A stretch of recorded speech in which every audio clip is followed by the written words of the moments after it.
Last lecture में हमने क्या देखा था? लास्ट पॉइंट क्वेश्चंस कर रहे थे शायद, वो सेक्शन फॉर्मूले के, है ना?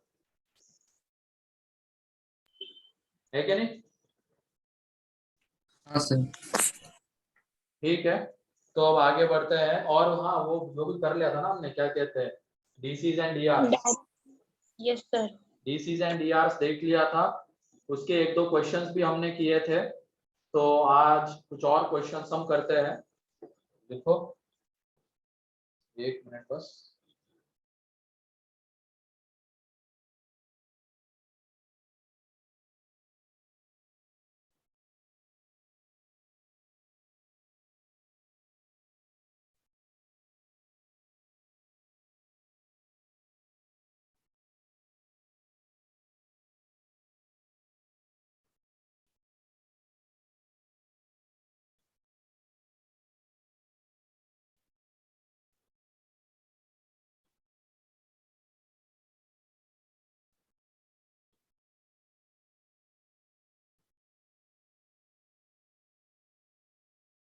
ठीक है, तो लिखो, consider the cube whose edges are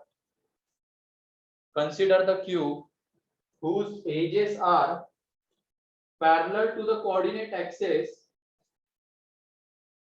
Consider a cube whose edges are parallel to coordinate axis. Then find the direction ratios and direction cosines of its diagonals.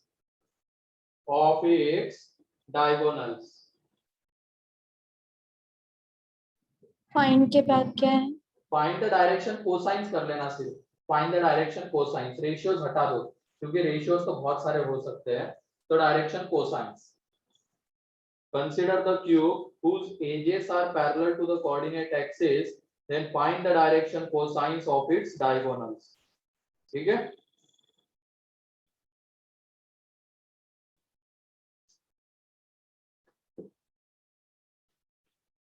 तो parallel to the coordinates axis है, इसका मतलब क्या करेंगे, X axis, Y axis and Z axis ही ले लेंगे। कहानी बताओ, जल्दी से देखो। Yes sir.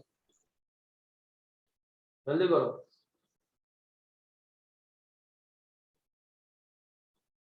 और इस बार का पेपर देखना, उसमें मैट्रिसेस डिटरमिनेंट के क्वेश्चन देखना तुम लोग। 5 से 6 क्वेश्चन से मैट्रिसेस, 5 क्वेश्चन है शायद, 5 मैट्रिसेस डिटरमिनेंट के। डायरेक्ट है, इनडायरेक्ट भी है। एडवांस में डायरेक्ट है, इनडायरेक्ट भी है सर। डायरेक्ट है, डायरेक्ट।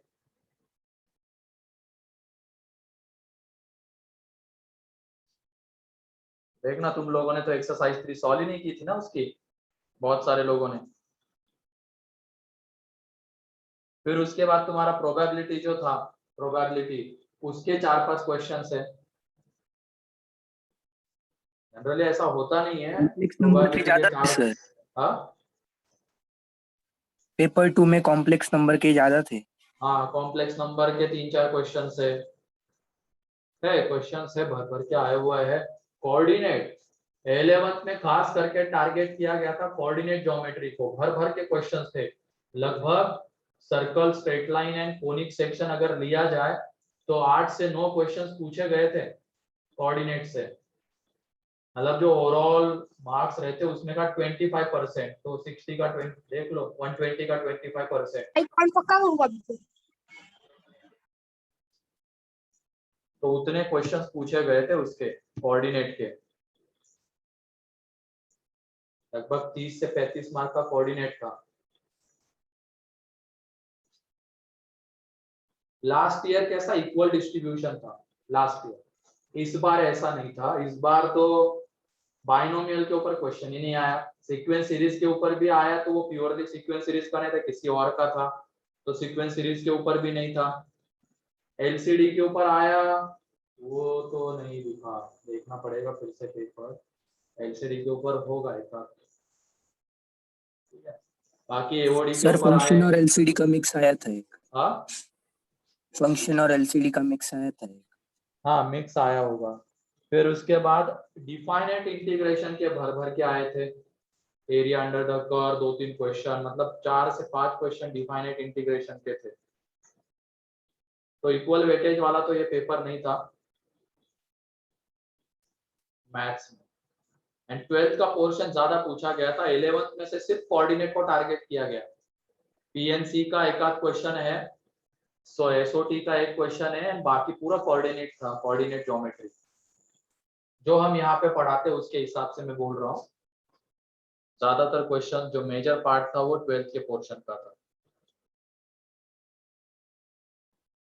देख लो, इसीलिए मैंने स्टार्टिंग में बोला था जब एओडी शुरू हुआ था, जो मेन टॉपिक से तुम्हारे अब आने वाले हैं, जिसके ऊपर क्वेश्चंस आते भर भर के, तुम लोगों ने पता नहीं सीरियसली लिया है कि नहीं उसको। एओडी के 4 क्वेश्चन, फिर उसके बाद मैट्रिसेस डिटर्मिनेंट के 4-5 क्वेश्चन, वेक्टर 3D के 3 क्वेश्चंस, कॉम्प्लेक्स नंबर के 4 क्वेश्चंस, डिफाइनेट के 4 क्वेश्चंस, तो पूरा पेपर तो तुम्हारा यही पे खत्म हो गया, जो लास्ट के हमने 5 महीने में पढ़ा है। देखो, लेकिन तुम लोगों को झूठ लगता है, हम लोग कुछ गलत बोलते हैं, लगता है ना ऐसा? लगता है कि नहीं लगता है? नहीं लगता है। हाँ कह रही है साक्षी तो। नो बोला सर मैंने। नो बोला क्या? तो फिर गलत नहीं लगता है तो फिर माना करो ना हम लोगों की बातें। हम जो बोलते हैं 10 घंटे की पढ़ाई करनी तो किया करो, लेकिन हम नहीं करते उसको, है कि नहीं?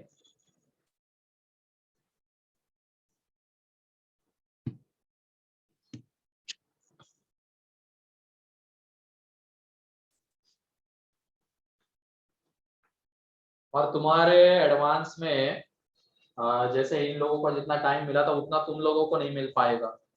तुम्हारा एडवांस मई में खत्म हो जाएगा, लगभग मई एंड तक फाइनल हो जाएगा, ऐसा लग रहा है। हाँ, सेल्फ स्टडी करने आ सकते हो, आप सेंटर पे बिल्कुल आ सकते हो हर्षवर्धन।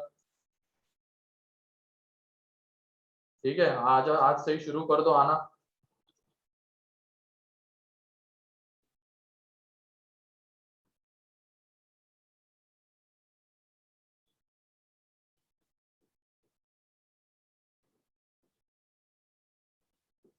क्योंकि अब देखना, एक आध महीने के अंदर या दिवाली के जस्ट बाद तुम्हारे मेंस के डेट का कुछ ना कुछ आ जाएगा, क्योंकि अभी 15 को इनका रिजल्ट आएगा, इनकी काउंसलिंग वगैरह चलेगी, तो चलता रहेगा। तुम्हारा दिवाली के जस्ट 1-2 वीक के अंदर, दिवाली के बाद मेंस कब होगा उसका सब कुछ आ जाएगा, कितने होंगे क्या होंगे।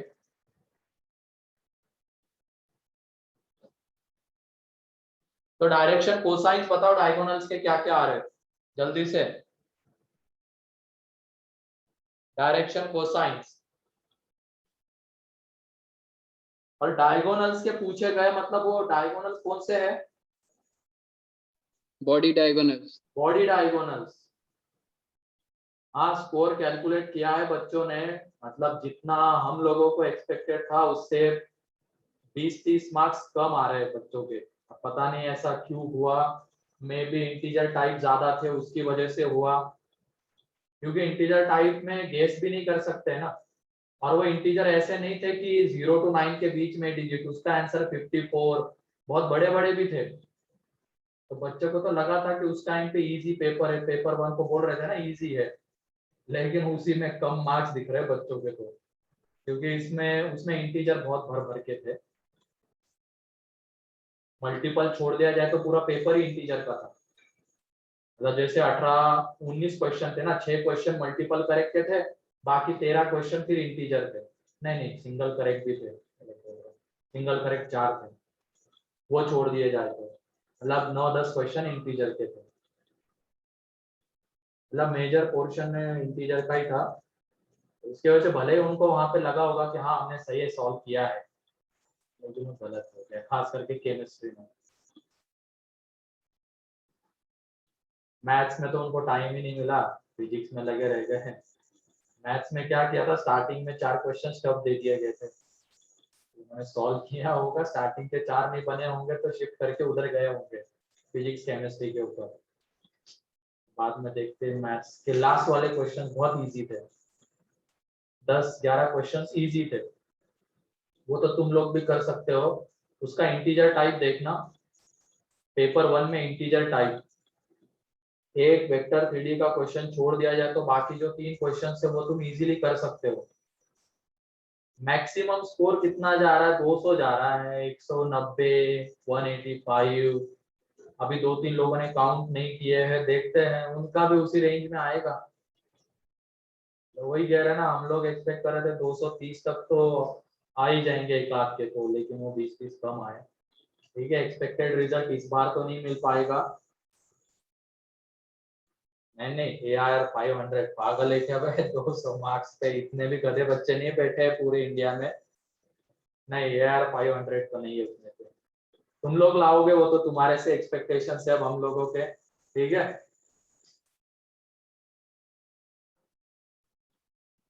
और ये भी होता है ना, पहला पेपर भले ही आसान था लेकिन उसमें वो मेंटल प्रेशर एक की एग्जाम है और ये है फलाना दिन का, तो उस चक्कर में भी कभी कभी पहला पेपर बेकार हो जाता है, मोमेंटम नहीं बन पाता है वहां पे।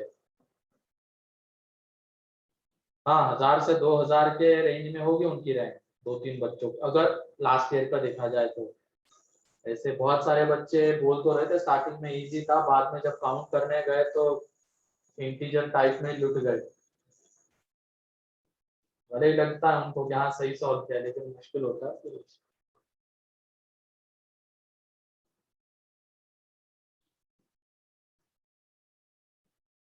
1000-2000 के रेंज में तो रहेंगे वो 2-3 बच्चे जिनका वो 190, 200, 185 ऐसा आ रहा है ना, वो तो रह सकते हैं।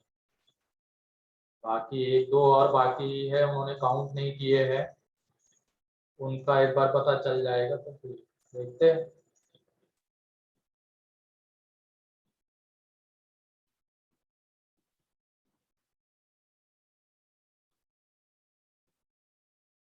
Second attempt will be in April, पता नहीं सेकेंड अटेम्प्ट देंगे भी या नहीं देंगे,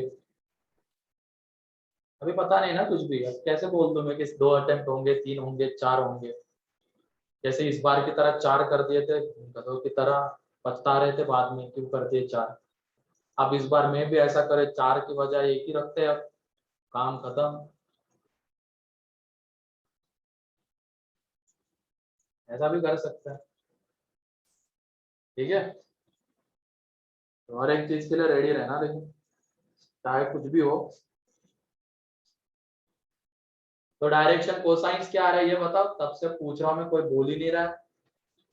बॉडी डायगोनल्स थे, डायरेक्शन कोसाइंस क्या आ रहे हैं?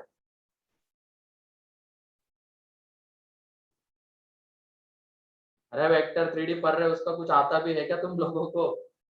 भले इस साल क्वेश्चन नहीं आए वेक्टर 3D के, 3 क्वेश्चन आए, लेकिन देखना तुम्हारे टाइम पे 4-5 क्वेश्चन, 4-5 क्या 5-6 क्वेश्चन इजीली मिल जाएंगे तुम्हें। भले बाइनोमियल का इस बार क्वेश्चन नहीं आया, तुम्हारे टाइम पे 2-3 क्वेश्चन मिलेंगे, सीक्वेंस सीरीज के 1-2 मिलेंगे, होगा ऐसे। लिख के ले लो अभी। हाँ पे डायरेक्शन कोसाइंस पूछा तुम्हें, एक वैल्यू नहीं पूछी 1/√2।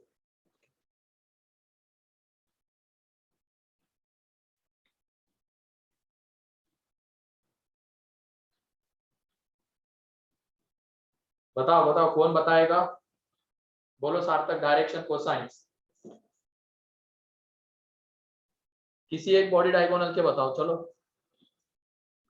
1/√2, 1/√2, 1/√2।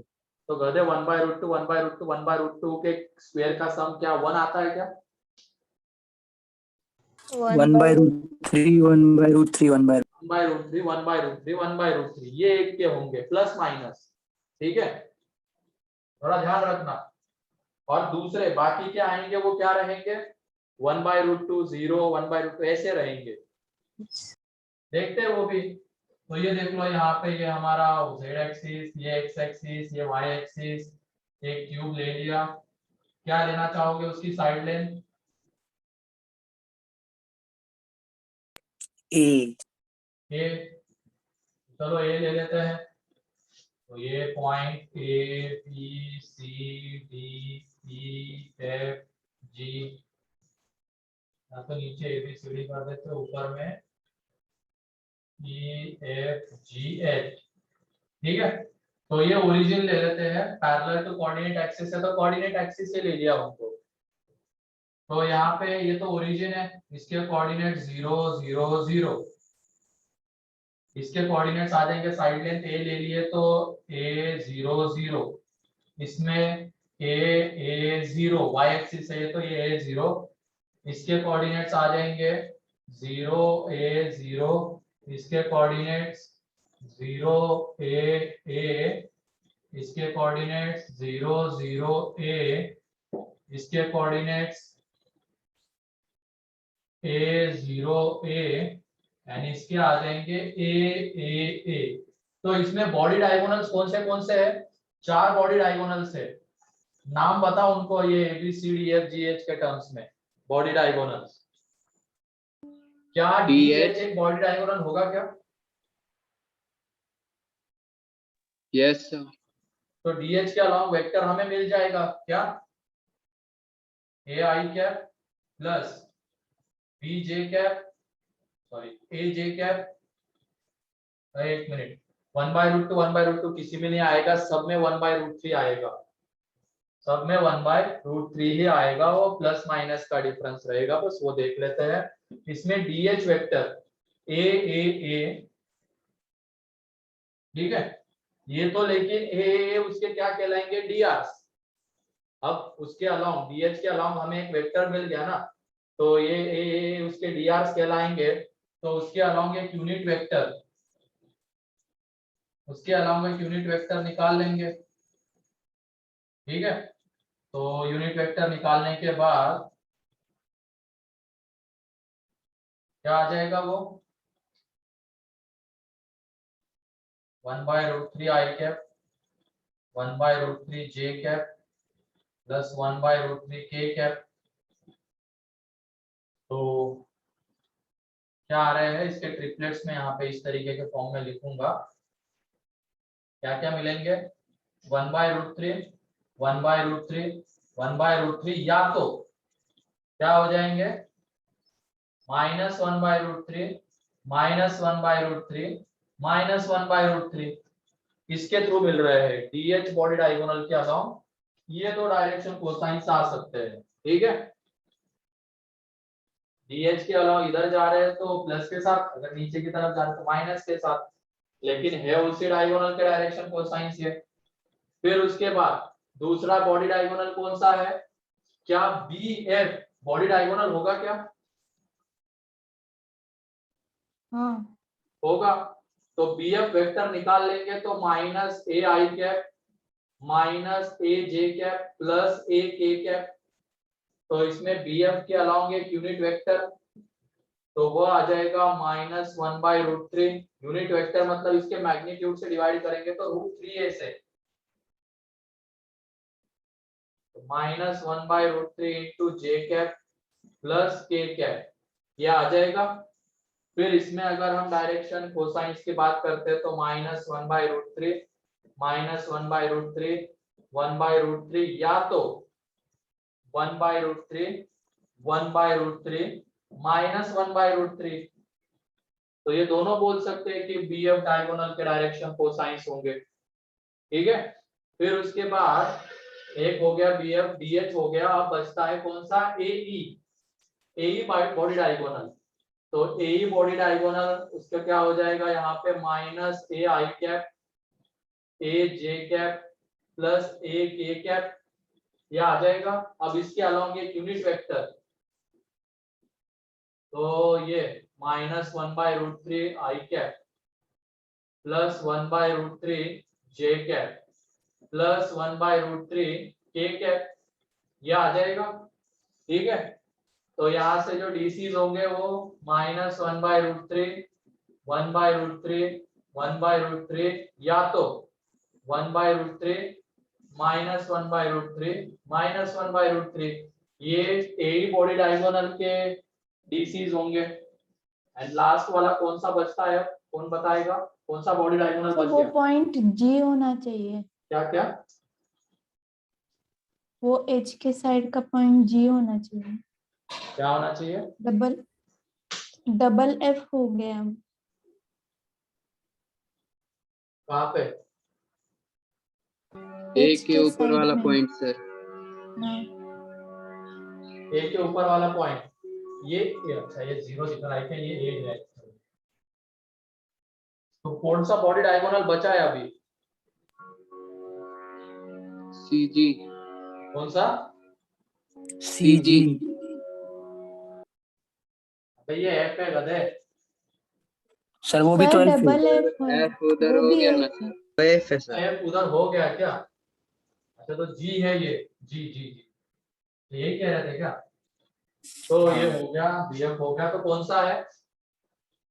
जी सी सी सी जी। सी। सी जी वेक्टर निकालेंगे तो वो आ जाएगा ए आई कैप माइनस ए जे कैप प्लस ए के कैप। तो इसके अलोंग यूनिट वेक्टर 1/√3 आई कैप माइनस 1/√3 जे कैप 1/√3 के कैप, ये आ जाएगा। तो इसके अलोंग जो डीसीज है, तो हर एक बॉडी डायगोनल के 2 डीसीज आएंगे। ठीक है, ये क्लियर है क्या? बताओ। Yes sir. Yes sir. तो पहले क्या कर लेंगे, उसके अलोंग एक वेक्टर निकाल लेंगे बॉडी डायगोनल के अलोंग, वो मिल जाएगा। ठीक है, वेक्टर निकाल लिया ये तो, लेकिन डीआर से, और हमें डीसी चाहिए, मतलब उसके अलोंग एक यूनिट वेक्टर निकाल लेंगे। यूनिट वेक्टर आ जाएगा तो आई का कोएफिशिएंट, जे का कोएफिशिएंट, के का कोएफिशिएंट, वही तो डीसीज है। तो उल्टे डायरेक्शन में देखेंगे तो फिर उनका माइनस टाइम्स कर देंगे, ये भी डीसीज हो सकते हैं उस बॉडी डायगोनल के डीएच के। ठीक, तो टोटल हर एक बॉडी डायगोनल की 2-2 पॉसिबिलिटीज, मतलब टोटल 8 आ जाएंगे। ठीक है,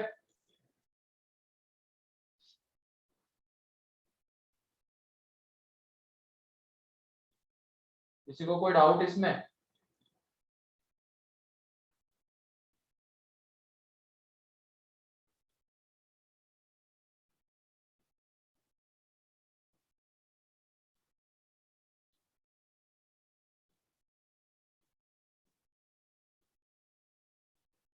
ठीक है, नेक्स्ट क्वेश्चन लिखो अब।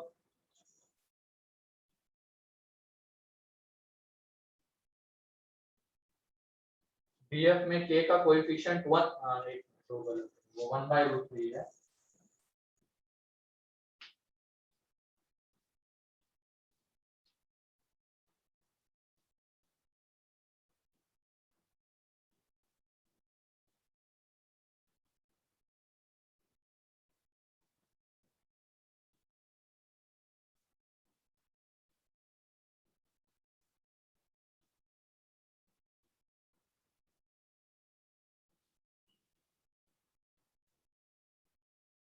हो गया?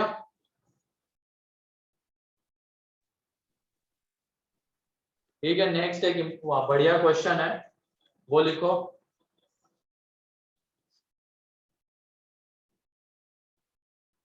Find the direction cosines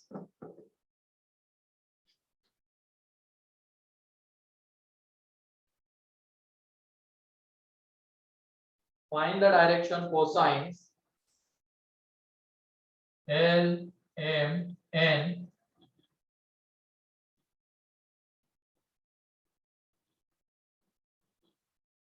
of a line. Find the direction cosines of a line which are connected by relations, L plus M plus N is equal to 0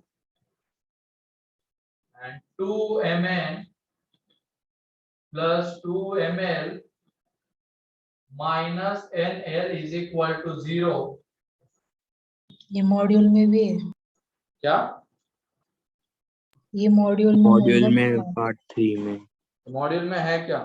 फिर लिखो, अब ये उस टाइम पे नहीं बना होगा ना ये। ठीक है, आप लिखो, सॉल्व करो, कोशिश करो बस।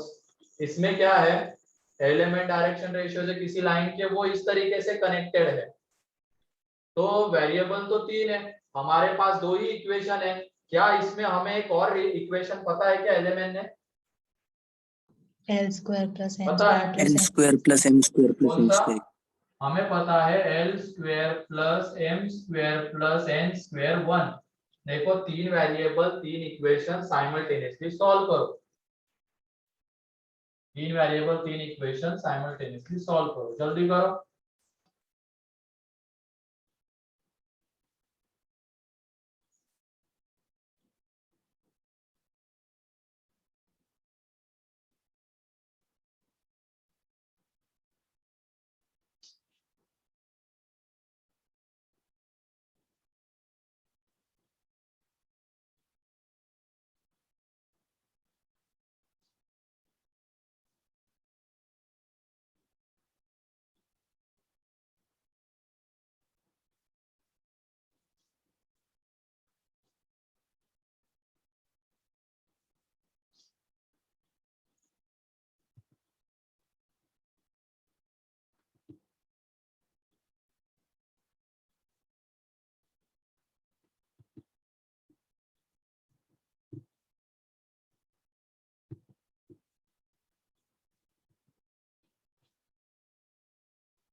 इसमें डायरेक्टली प्लस माइनस वगैरह करके तो सॉल्व नहीं होने वाला है, कुछ और सोचो।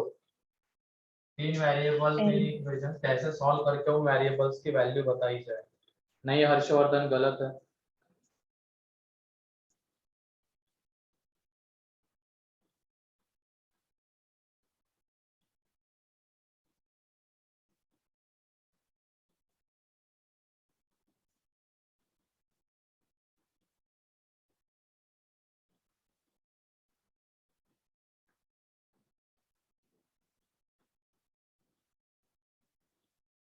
बिल्कुल सही प्रीति, दिख रहा होगा। L plus M plus N के स्क्वायर वाले रिजल्ट से हम इसको इजीली डील कर सकते हैं। करो।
प्लस माइनस 1/√6 आएगा एम। साइमा,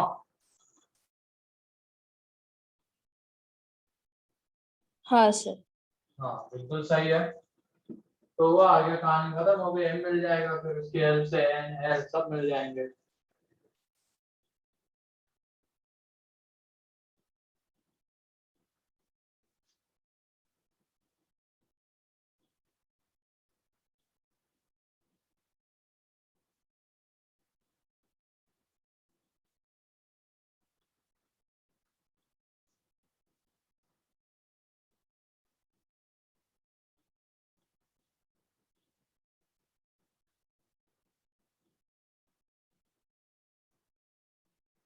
अरे उधर मैसेज करने के बजाय इधर लिखो, सॉल्व करो केशवी।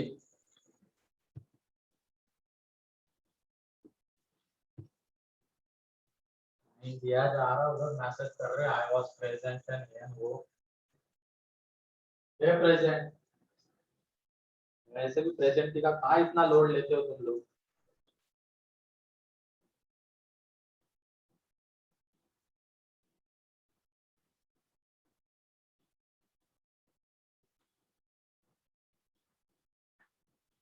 अगर यहाँ पे बैठ के क्वेश्चन वगैरह सॉल्व कर रहे हो तो प्रेजेंट हो तुम, लेकिन अगर कुछ भी नहीं कर रहे हो और सिर्फ बैठे हो तो क्या है प्रेजेंट का मतलब भी क्या है तुम्हारे।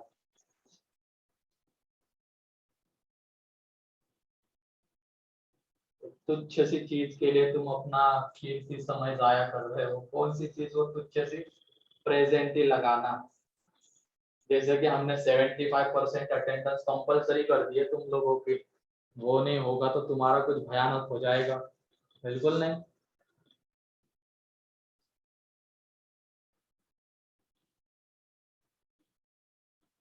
सही कह रहा हूँ ना चैतन्य? आवाज आ रही चैतन्य?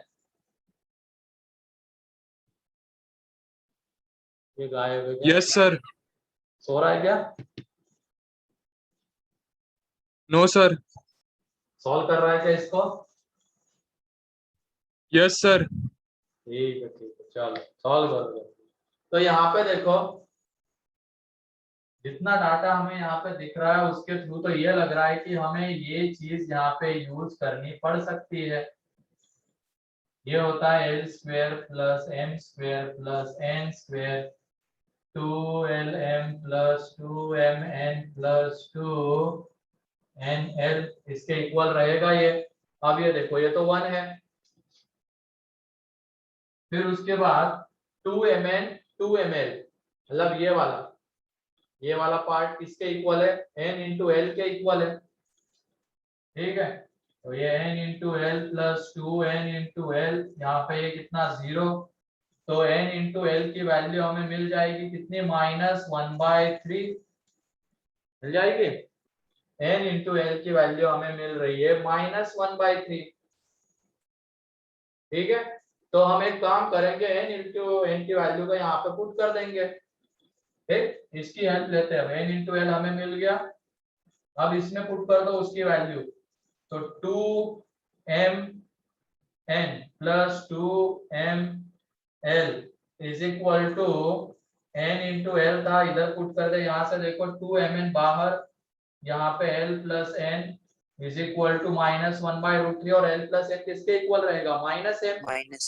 ये -m के इक्वल रहेगा यहाँ से, तो वो दे देंगे, तो -2m square is equal to -1/3। तो m स्क्वेयर की हमें वैल्यू मिल रही है। m square is equal to कितना मिल रहा है? 1/6। इसका मतलब m होगा ±1/√6, क्या आ जाएगा? इफ अब m इज इक्वल टू अगर 1/√6 होगा, m इज इक्वल टू 1/√6 होगा, तो वो l प्लस n कितना आएगा? -1/√6 एंड n इंटू एल कितना है? -1/3। तो इन दोनों को साइमल्टेनियसली सॉल्व कर लेंगे, है कि नहीं? इन दोनों को साइमल्टेनियसली सॉल्व कर लेंगे, रिजल्ट मिल जाएगा। तो कर लोगे क्या आगे इसको? चलो सॉल्व करके दिखाई देते हैं। तो यहाँ से बढ़िया एक काम और इजीली लाया जा सकता है क्या? m तो मिल गया, और कुछ दिख रहा है क्या जिससे इजीली आ जाए? n into L -1/√3 l plus n -1/√6। ठीक है, और इजीली तो नहीं दिख रहा है, इसको सॉल्व ही करना पड़ेगा। क्या सर वो l प्लस n वो इक्वेशन है ना, उसे l से मल्टीप्लाई करके उसको किससे मल्टीप्लाई कर दिया? l से मल्टीप्लाई कर दिया, तो उससे क्या हुआ? तो सर n l की वैल्यू इसमें पुट कर देंगे l से l प्लस मल्टीप्लाई n करने से में। होगा क्या? लेकिन सर वहां पे नहीं, ये लास्ट सेकेंड इक्वेशन है वहां पे। इधर इधर सर जहाँ पे -1/√6 हाँ है। इसको l से मल्टीप्लाई कर देंगे, हाँ, तो हमें और n वो इंटू वहां एल पे की वैल्यू n पता है। l, हाँ हाँ बिल्कुल सही, तो बहुत वहां बढ़िया।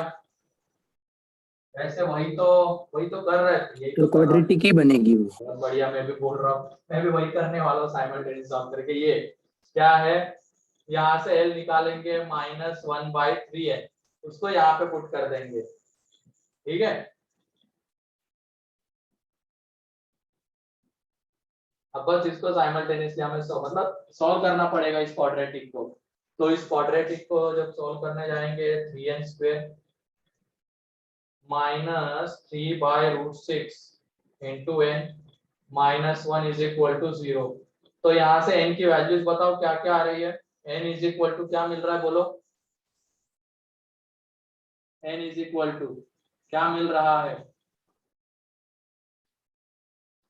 बोलो जल्दी। यहाँ पे क्वाड्रेटिक से सॉल्व करो इसको, क्या आ रहा है बताओ। प्लस और कोई माइनस इजी 1 चीज यहाँ पे दिख सकती है। m हमें मिल चुका है, L हमें मिल चुका है, इसके बाद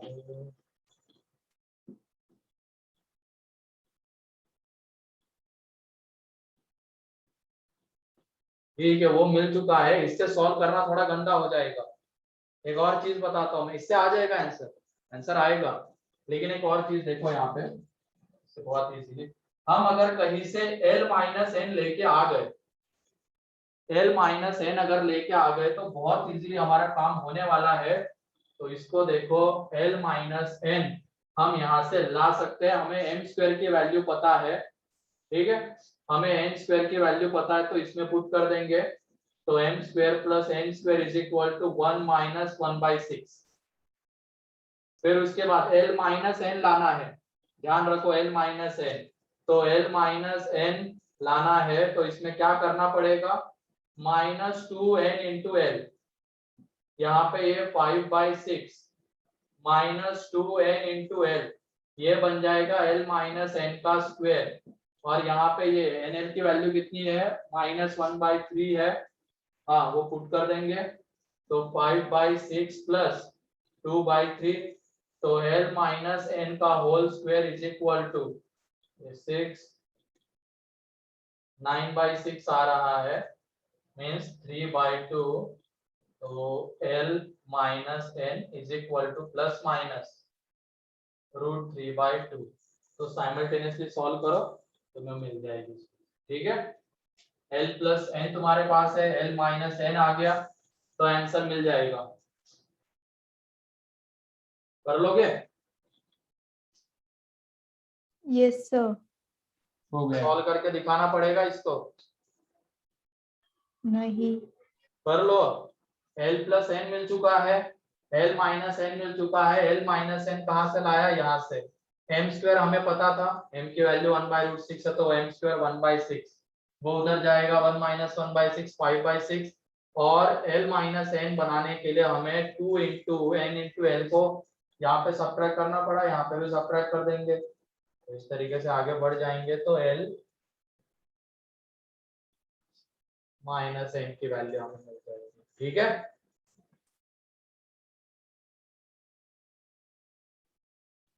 और ऐसे ही किसके लिए करना है, if m is equal to -1/√6, तो L+n आ जाएगा 1/√6 एंड L-n का स्क्वायर वही आने वाला है, क्योंकि m का स्क्वायर, यहाँ पे m को -1/√6 भी लेंगे तो उसका स्क्वायर 1/6 है, उधर जाके यही सब बनेगा।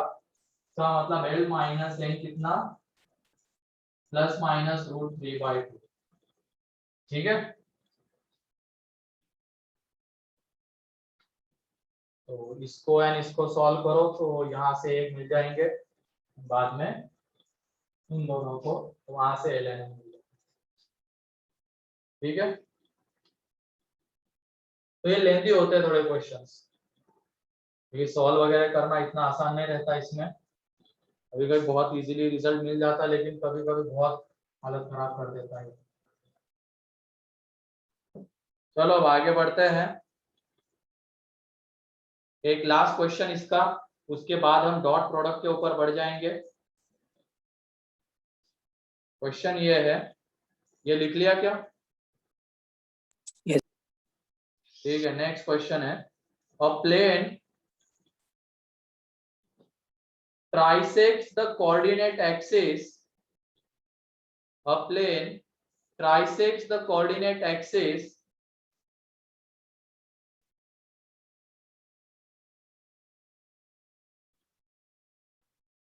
a plane trisects the coordinate axis at points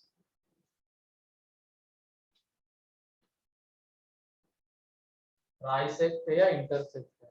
intersect है और इंटरसेक्ट है।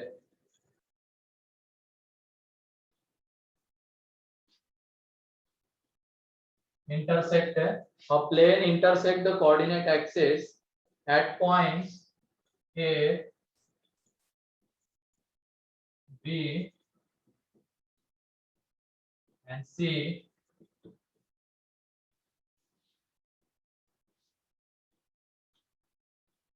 then find the direction ratios of the line then find the direction ratios of the line then find the direction ratios of the line joining the vertex B joining the vertex B to the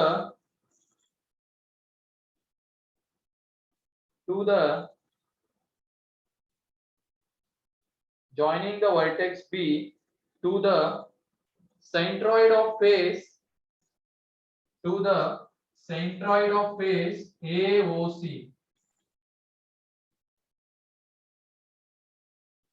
to the centroid of face AOC where O is origin। फिर से एक बार पढ़ता हूँ question. A plane intersect the coordinate axis at point A 0, B and C and find the direction ratios of the line joining vertex to the centroid of triangle AOC। बहुत आसान question है, बहुत ज्यादा आसान। बताओ जल्दी। वो क्वाड्रेटिक n के टर्म्स में सॉल्व हो रही थी क्या वो क्वाड्रेटिक? मैंने जो पहले बताया था कि L into n 1/-1/3 उससे हो रहा था क्या? Yes, sir. हाँ सर। हाँ वो हो ही जाएगा उससे, वो उसी के लिए बताया हुआ था। ये भी एक तरीका है। ठीक है किशोर? Yes sir. और तुम लोग सेंटर पे नहीं आते हो आजकल?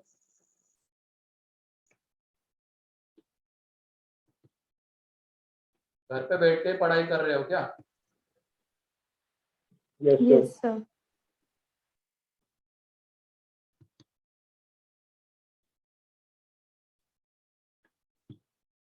और प्रथमेश बहुत अटेंडेंस को सीरियसली ले रहा है तू तो।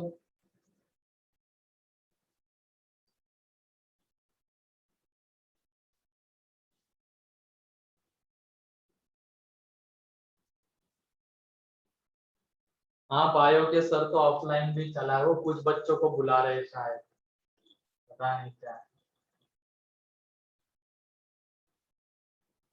कल क्वेश्चंस पूछ रहे थे उनसे। क्या?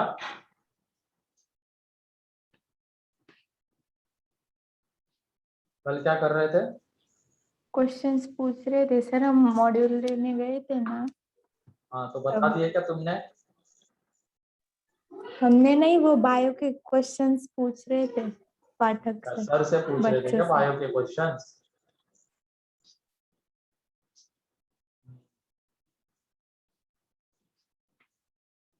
जल्दी से बताओ इसके डायरेक्शन रेशियोज पूछे, अब कोसाइंस भी नहीं, रेशियोज। भाई एबीसी के टर्म्स में बताओ, ज्यादा उसके प्रोपोर्शनल वगैरह देने की जरूरत नहीं है। पता है हमें इनफाइनाइट आने वाले हैं। a/a² + 4b² + c² नहीं पूछ रहे, डीआर पूछे हैं। सुनते भी नहीं हो ना। A/3, -b, c/3। हाँ सही है। यहाँ पे देखो सेंट्रॉइड ऑफ ट्राइंगल एबीसी क्या आ जाएगा? A/3, 0, c/3। Centroid of triangle AOC, तो ये रहेगा हमारा a + 0। अच्छा कहाँ गया? एओसी है ना, ओरिजिन के तीनों कोऑर्डिनेट 0 0 0, मतलब a + 0 + 0/3। b कोऑर्डिनेट्स 0 + 0 + 0/3 एंड वो z कोऑर्डिनेट, y कोऑर्डिनेट है और z कोऑर्डिनेट आ जाएगा यहाँ पे 0 + 0 + c/3। तो ये हो गया ट्रायंगल एओसी का सेंट्रॉइड। एओसी का है, ठीक है, एबीसी का नहीं, एओसी का है। तो ये a/3 0 एंड c/3 ठीक है। अब उसके बाद इस b को इसके साथ ज्वाइन किया जा रहा है, मान लेते हैं ये g है, ठीक है। तो बीजी वेक्टर जो है, बीजी वेक्टर ये आ जाएगा हमारा a/3 i cap minus b j cap plus c k cap c/3। तो ये बीजी वेक्टर आ जाएगा, तो dr क्या है a/3 minus b and c/3। तो यहाँ पे मैं क्या उल्टा बोल सकता हूँ क्या, minus a/3 b and minus c/3 yes sir. बोल सकता Yes, हूँ, sir. ठीक है। dr से इनफाइनाइट पे ये आएंगे dr के रिप्लेस। और उसके बाद नेक्स्ट हेडिंग डॉट प्रोडक्ट या स्केलर प्रोडक्ट। तो ध्यान रखना वेक्टर में दो तरीके के प्रोडक्ट बस एग्जिस्ट करते हैं, एक तो डॉट प्रोडक्ट, पहले चलो लिख लो इसको,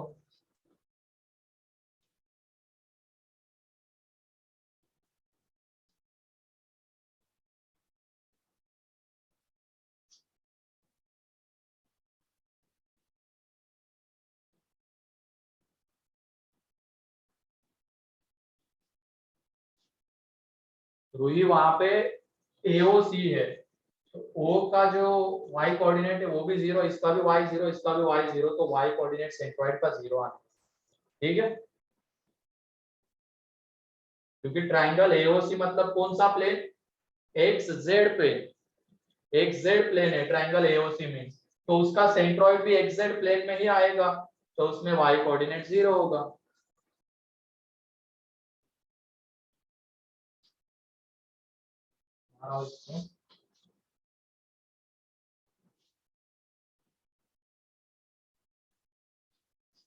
डॉट प्रोडक्ट या स्केलर प्रोडक्ट।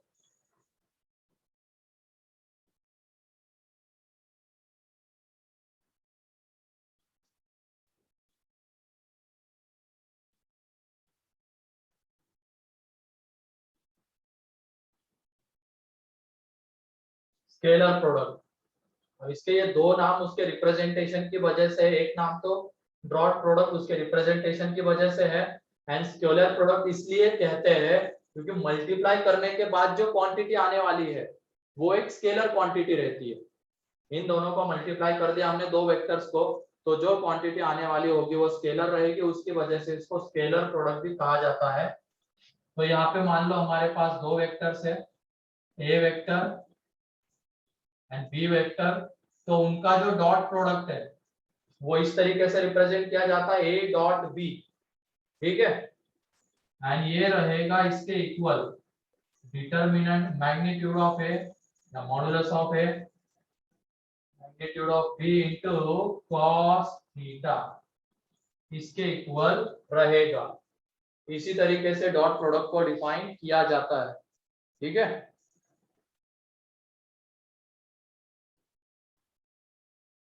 डॉट प्रोडक्ट ये फिजिक्स में भी हो चुका होगा तुम्हारा। यहाँ पे थीटा क्या रहता है, एंगल बिटवीन द वेक्टर्स, और ये वेक्टर्स कैसे होने चाहिए,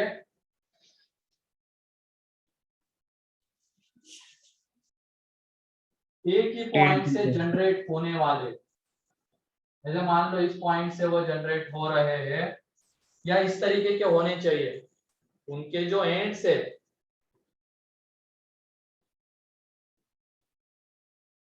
तो ये जो एंगल है वो एंगल थीटा कहलाता है, मींस वेक्टर के बीच का एंगल।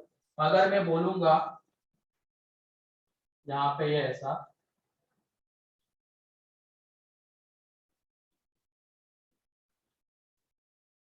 तो वेक्टर्स के बीच का एंगल क्या आएगा बताओ, एक मिनट ऐसा नहीं,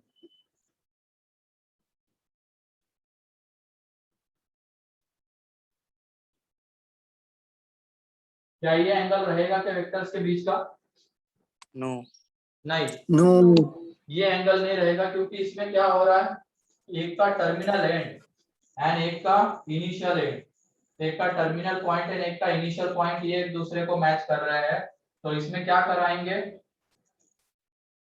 इनिशियल पॉइंट्स मैच करवाने हैं ना, और हम वेक्टर को शिफ्ट कर सकते हैं डायरेक्शन एंड मैग्नीट्यूड सेम रखते हुए, तो इस वेक्टर को आगे शिफ्ट करवा देंगे इस तरीके से। ये तो एज इट इज रहने, तो इसको ऊपर वाले को डायरेक्शन मैग्नीट्यूड सेम है, बस इसको आगे खिसका देंगे।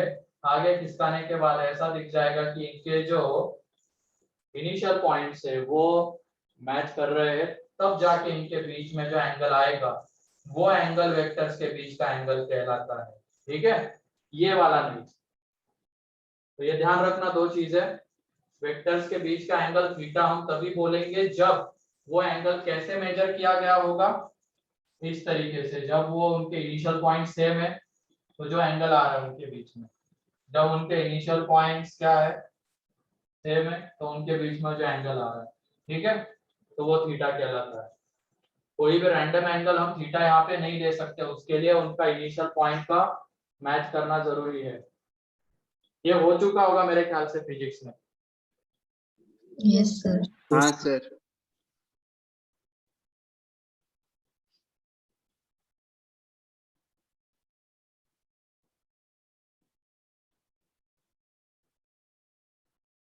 और यहाँ पे जो थीटा रहता है, वो जो थीटा रहता है हमारा किसके बीच में वैरी करता है, open zero to close zero to close pi, close zero to close pi. तो यहाँ पे अगर थीटा 0 आ रहा है, इसका मतलब दोनों वेक्टर्स कैसे हैं, वो लिख लेते हैं, चलो पॉइंट्स लिख लेते हैं। यहाँ पे if theta is equal to 0, तो दोनों वेक्टर्स कैसे रहेंगे बताओ, like vectors. Like vectors, both are like vectors. Like vectors क्यों, क्योंकि उनकी डायरेक्शन सेम आएगी, ठीक है, तो लाइक वेक्टर्स। फिर उसके बाद if theta is equal to pi, unlike unlike vectors, एक की डायरेक्शन इधर तो एक की इधर आ रही होगी, ठीक है, तो इसमें क्या कर देंगे, अभी तो चलो इनके and points match, initial points match नहीं कर रहे, लेकिन इस वेक्टर को हम ऊपर खिसका सकते हैं मैग्नीट्यूड एंड डायरेक्शन सेम रखते हुए। तो ऊपर खिसका देंगे तो दोनों वेक्टर्स एक दूसरे के ऊपर ओवरलैप हो जाएंगे सेम डायरेक्शन में, तो उनके बीच का एंगल कितना आ जाएगा, 0। लेकिन अगर इसमें हम वैसा करेंगे इस तरीके से, तो देख लो इनके बीच का एंगल कितना आ जाता है, पाई। तो मींस अगर पाई एंगल है तो दोनों वेक्टर्स कैसे हैं, अनलाइक वेक्टर्स, अपोजिट डायरेक्शन वाले में।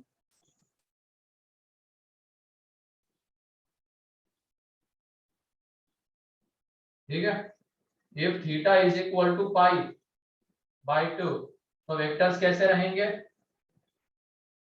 Perpendicular. Then both are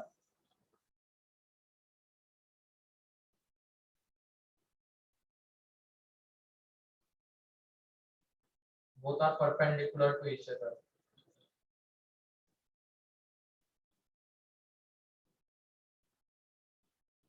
perpendicular to each other.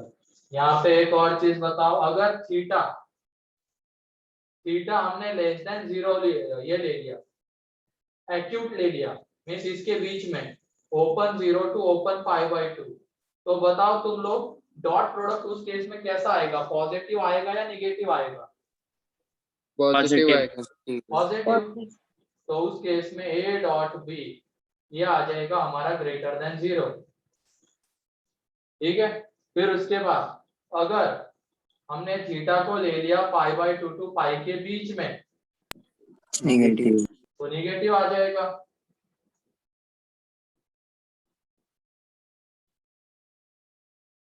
And जब थीटा को पाई बाय 2 ले लिया तो कितना हो जाएगा, 0।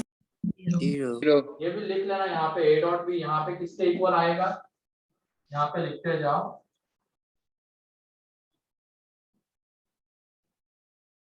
Magnitude of a into magnitude of b।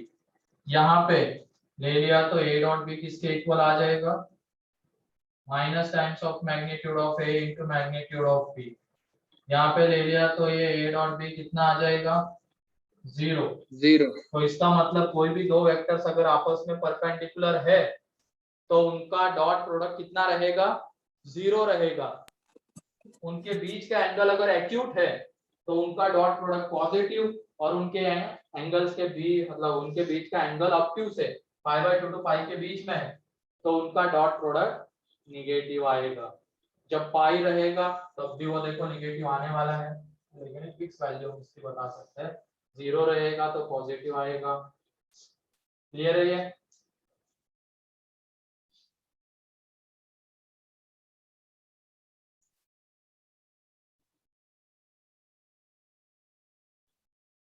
तो ये बताओ a डॉट b की मैक्सिमम वैल्यू कितनी है?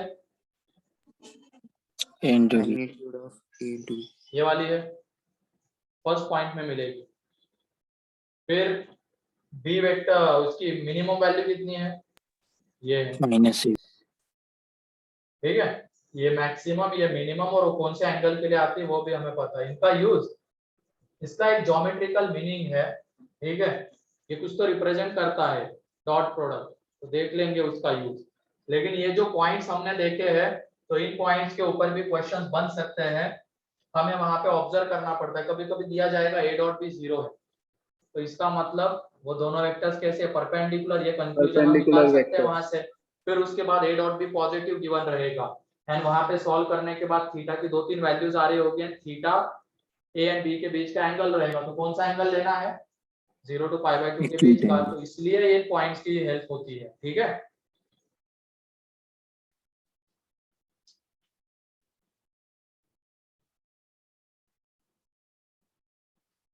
और इसको स्केलर वेक्टर क्यों कहते हैं? ये देखो इन दोनों का प्रोडक्ट अगर हम कर रहे हैं तो ये क्वांटिटी कैसी है? स्केलर आता है रिजल्ट। स्केलर है, ठीक है। और इसमें एक और चीज ध्यान रखना, अगर दो वेक्टर्स का तुम डॉट ले रहे हो और डॉट एक स्केलर और एक वेक्टर क्वांटिटी का डॉट एग्जिस्ट नहीं करेगा। मान लो अगर मैं ये लिख रहा हूँ 3 डॉट ए वेक्टर, तो ये एग्जिस्ट नहीं करेगा, ये ध्यान रखना।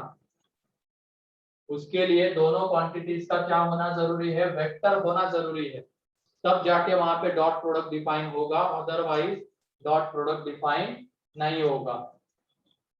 तो ये जितने भी पॉइंट्स अभी मैंने यहाँ पे लिए सारे क्लियर है क्या? Like, unlike vectors, perpendicular vectors, कब पॉजिटिव आएगा डॉट प्रोडक्ट, कब निगेटिव आएगा, कब 0 होगा, कब मैक्सिमम होगा, कब मिनिमम होगा, सारे पॉइंट्स क्लियर। पूरी कहानी थीटा के ऊपर डिपेंड कर रही है, ये लास्ट के 3-4 पॉइंट की। तो थीटा क्या होता है वो हमें पता होना चाहिए, ठीक है। Geometrical interpretation of dot product, geometrical interpretation of dot product.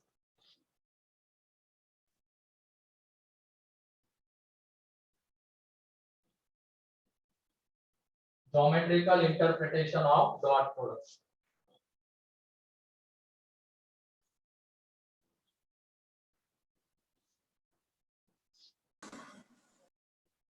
तो लिखो इसमें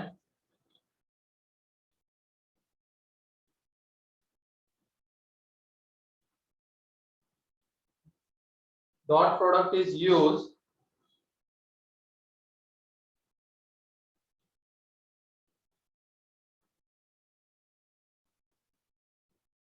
to find out the projection of one vector, to find out the projection of one vector on another vector। एक वेक्टर का दूसरे वेक्टर के ऊपर projection क्या होगा ये फाइंड आउट करने के लिए डॉट प्रोडक्ट यूज किया जाता है, वही उसका ज्योमेट्रिकल इंटरप्रिटेशन है। Dot product is used to find out the projection of one vector on another vector. तो ये डायग्राम सारी चीजें क्लियर कर देगी। ये एक वेक्टर है ए वेक्टर, ये एक वेक्टर है बी वेक्टर, ठीक है। अब हमें क्या करना है? बी वेक्टर का प्रोजेक्शन निकालना ए के ऊपर। इसका मतलब यहाँ पे अगर मैं बल्ब जला दूं तो जो बी वेक्टर की परछाई ए के ऊपर आएगी उसकी लेंथ हमें निकालनी है, ठीक है। तो बी की परछाई कितनी आएगी ए के ऊपर? इतनी ही आएगी, इतना पार्ट बोलो। यस। तो इसको नाम दे देते हैं हम, ये बी वेक्टर है ना, पूरा इसको बी नाम दे देते हैं। ये पूरा ए वेक्टर है तो इसको ए नाम दे देते हैं, ये ए वेक्टर, ये बी वेक्टर, ठीक है। ये पूरा वेक्टर है और फिर इसको सी नाम दे देते हैं, ठीक है। चलो ये एम ले लेते हैं। तो ये जो सी एम है सीएम क्या कहलाएगा? Projection of B vector on A vector. ठीक है, ये सीएम जो है वो कहलाता है projection of B vector on A vector. यहाँ पे सीएम इज प्रोजेक्शन ऑफ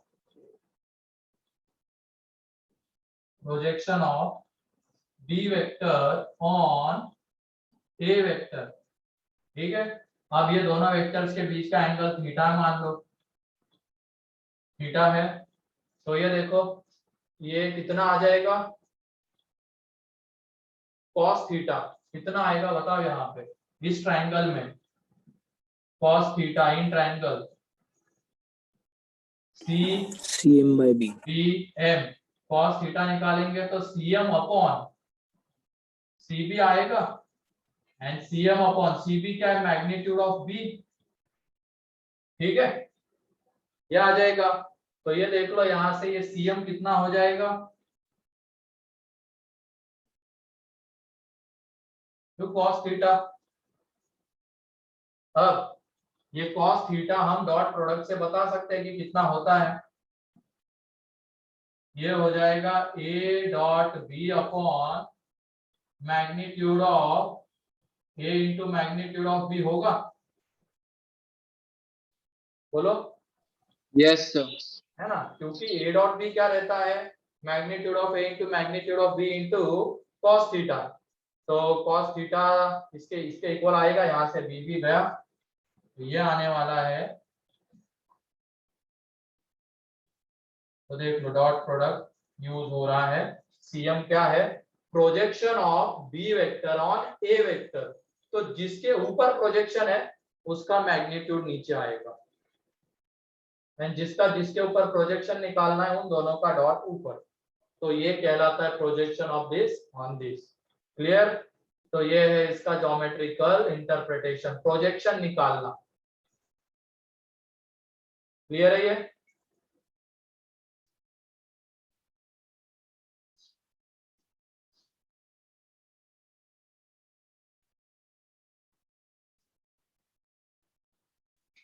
उसके बाद दो तीन चीजें काम में आ जाएगी, इसकी हेल्प हम दो तीन चीजों में और ले सकते हैं कि बी वेक्टर का कंपोनेंट निकालना ए के अलोंग एंड उसके परपेंडिकुलर। ये जो बी वेक्टर है उसका ए वेक्टर के अलोंग कंपोनेंट चाहिए, उसके परपेंडिकुलर एक कंपोनेंट चाहिए। तो वो कैसे निकालेंगे, पहले ये लिख लो, जल्दी करो, कोई डाउट है तो पूछ लो।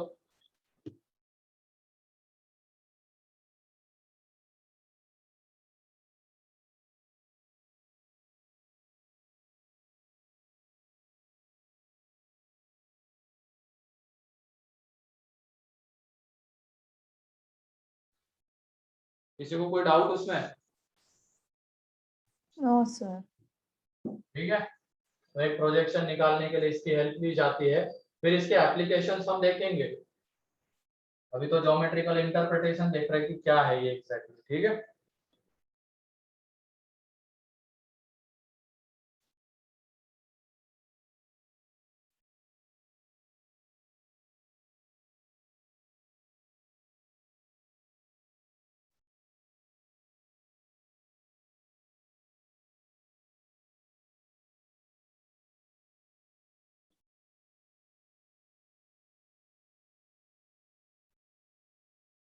उसके बाद कंपोनेंट की भी बात कर लेते हैं। Component of B vector along A vector,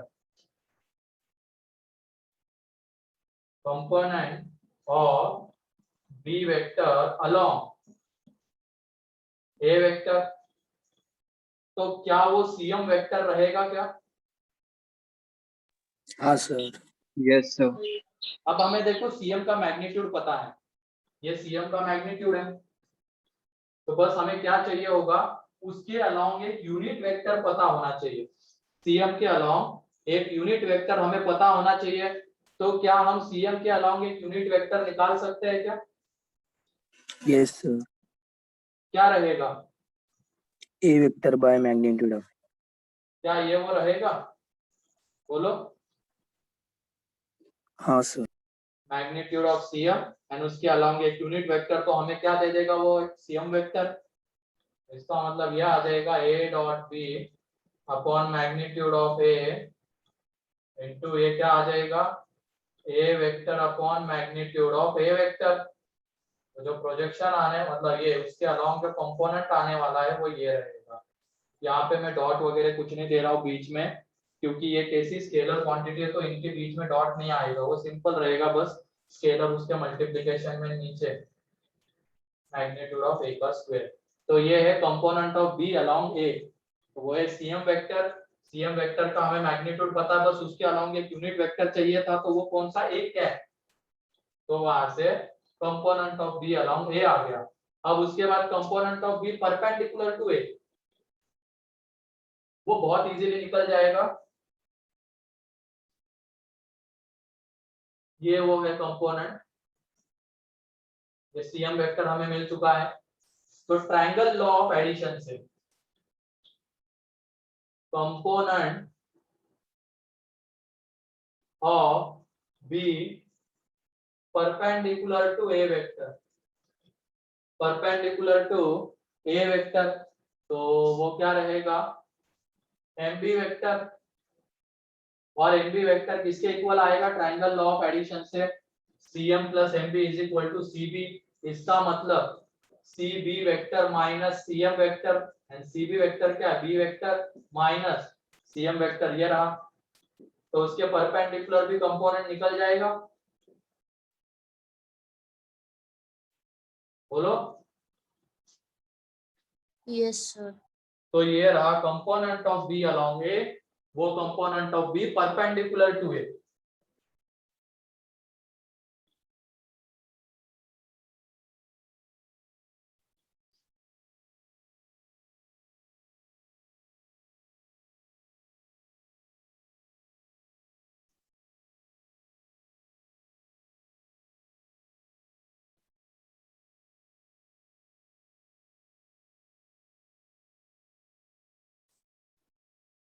फिर उसके बाद कुछ प्रॉपर्टीज देख लेते हैं अब डॉट प्रोडक्ट की। ये तो हो गया उसका ज्योमेट्रिकल इंटरप्रिटेशन, सभी लोगों को क्लियर है ये? Yes, sir. ठीक है, नेक्स्ट। तो देखो एक तो प्रोजेक्शन निकालने के लिए भी अब डॉट प्रोडक्ट यूज किया जाएगा। एक कंपोनेंट उसके अलोंग एंड एक वेक्टर का दूसरे वेक्टर के अलोंग कंपोनेंट या उसके परपेंडिकुलर कंपोनेंट निकालने के लिए भी इसका यूज होता है।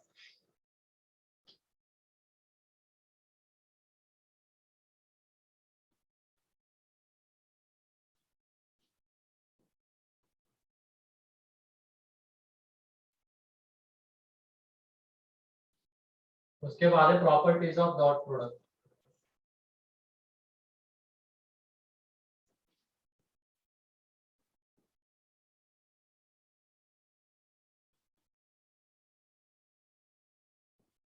Properties of dot product.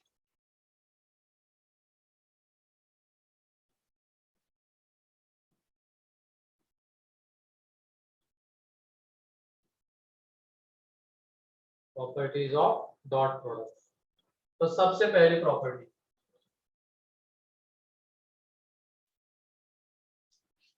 यहाँ पे मैं a डॉट b लिखूं या b डॉट a लिखूं, दोनों सेम होते हैं, है कि नहीं? हाँ Yes, सर। sir. तो इसका मतलब ये कैसा होता है, इनका डॉट प्रोडक्ट Commutative. वेक्टर्स का commutative. Commutative. It is commutative, लिख लो वहां पे।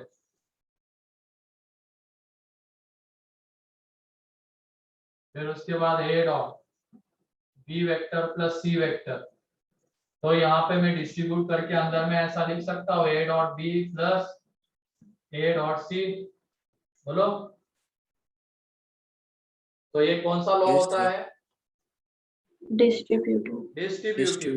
इट इज डिस्ट्रीब्यूटिव, लिख लेना ब्रैकेट में आगे, इसको इधर क्या कम्यूटेटिव, इधर डिस्ट्रीब्यूटिव, ठीक है।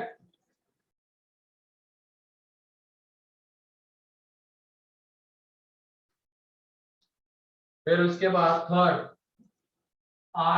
ये बताओ a vector dot a vector कितना आएगा, देखो सेम वेक्टर ले रहे, सेम वेक्टर ले रहे हैं, Magnitude of A का उनके बीच का square. एंगल 0 रहेगा, तो ये मैग्नीट्यूड ऑफ a वेक्टर का स्क्वायर square. आएगा। हाँ बोलो। सर. और इसको ऐसे भी रिप्रेजेंट किया जा सकता है, ध्यान रखना, ठीक है। ऐसे भी इसका एक रिप्रेजेंटेशन मिलेगा तुम्हें एक दो जगह, तो ध्यान रखना हो क्या है। फिर यही से ये बताओ आई डॉट जे, फिर जे डॉट के, फिर के डॉट आई, ये कितना आएगा? Zero. Zero. जीरो, क्योंकि आई है एक्स के अलाउ, जे है वाई के अलाउ, जो कि आपस में Cos परपेंडिकुलर 90 है। zero. And आपस में अगर परपेंडिकुलर है उनके बीच का एंगल 90 डिग्री, तो उनका डॉट जीरो। एंड यही से आई डॉट आई प्लस ये One. J dot J and के डॉट के कितना आएगा? One. 1. क्योंकि आई डॉट आई मतलब मैग्नीट्यूड ऑफ आई का स्क्वायर 1, मैग्नीट्यूड ऑफ जे का स्क्वायर 1, मैग्नीट्यूड ऑफ के का स्क्वायर 1, तो ये 1 आ जाएगा, ये फोर्थ नंबर की प्रॉपर्टी।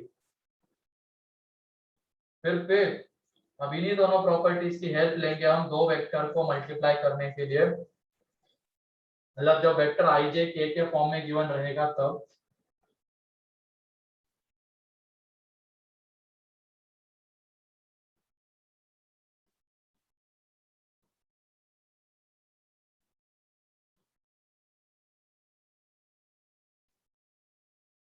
तो बताओ ए डॉट भी कितना आएगा?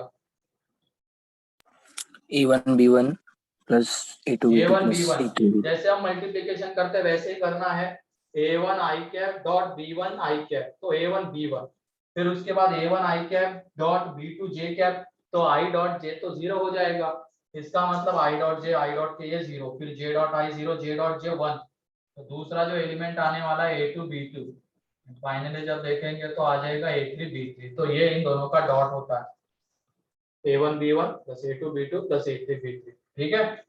तो अगर IJK के फॉर्म में वेक्टर्स गिवन रहेंगे तब भी हम उनका डॉट अब निकाल सकते हैं, या तो उनके मैग्नीट्यूड एंड एंगल गिवन रहेंगे तब भी वो आ जाएगा बेसिक रिजल्ट से। तो ये क्लियर है फिफ्थ वाला पॉइंट? Yes.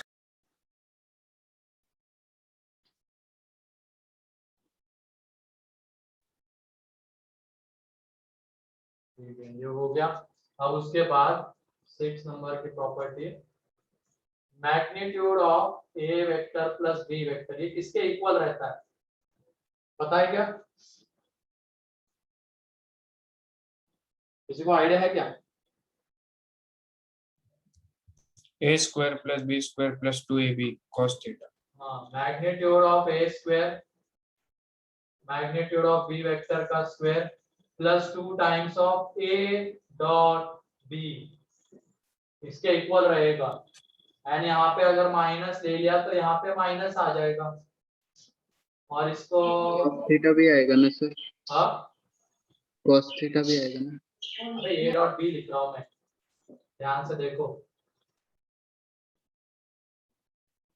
अगर मैं ये ऐसा लिखता तो फिर cos थीटा, आपको ठीक है। yes. अब ये आता कैसे है ये भी देख लो।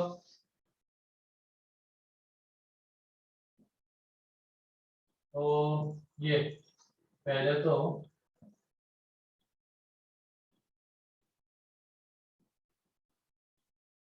इन दोनों का डॉट प्रोडक्ट ये ले लेते हैं, तो इन दोनों का डॉट प्रोडक्ट कितना आ जाएगा? ए डॉट ए, मतलब मैग्नीट्यूड ऑफ ए का स्क्वायर, फिर उसके बाद ए डॉट बी, फिर B dot A plus B dot B, ये आ जाएगा। एंड इधर देखो ये एक वेक्टर और दोनों वेक्टर सेम है, तो इन दोनों के डॉट्स को हम ऐसा लिख सकते हैं ना, यहाँ पे ये magnitude of B square and ये 2 times of A dot B, दोनों तरफ अंडर रूट ले लेंगे तो रिजल्ट मिल जाएगा। ऐसे अगर यहाँ पे बीच में माइनस होता तो यहाँ पे माइनस आ जाता, ठीक है। क्लियर है क्या बताओ ये? हाँ सर.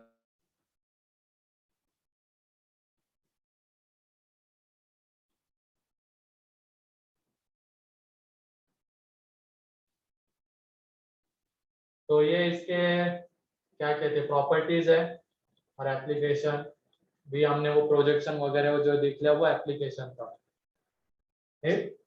एरिया वाला मैंने शायद स्टार्टिंग में गलती से बोल दिया होगा, वो वेक्टर प्रोडक्ट का एप्लीकेशन है, ठीक है। वेक्टर प्रोडक्ट का या क्रॉस प्रोडक्ट का एप्लीकेशन है, area of triangle, area of parallelogram वगैरह। लेकिन इसका एप्लीकेशन क्या है कि प्रोजेक्शन निकालना, कंपोनेंट निकालना, परपेंडिकुलर कंपोनेंट निकालना, अलोंग द कंपोनेंट निकालना, ठीक है। तो ये प्रॉपर्टीज है, लिख ली सभी लोगों ने? Yes sir. Yes, sir. Yes, sir. चलो ठीक है, फिर नेक्स्ट लेक्चर में हम इसके क्वेश्चन देखेंगे। डॉट प्रोडक्ट खत्म होकर नेक्स्ट लेक्चर में वेक्टर प्रोडक्ट शुरू हो जाएगा, क्योंकि अब क्वेश्चंस क्या ही है, थ्योरी पार्ट इंपॉर्टेंट होता है। अगर ये सारे पॉइंट्स हमें याद है तो क्वेश्चन बहुत इजीली बन जाते हैं, ठीक है। ओके देन आज के लिए इतना ही है। होमवर्क, डीपीपी नंबर, तुम्हारी कितनी डीपीपी डिस्कस हो चुकी है? 24 तक हो चुकी है सर। तो 25 एंड 26 ये तुम्हारा होमवर्क है, ठीक है।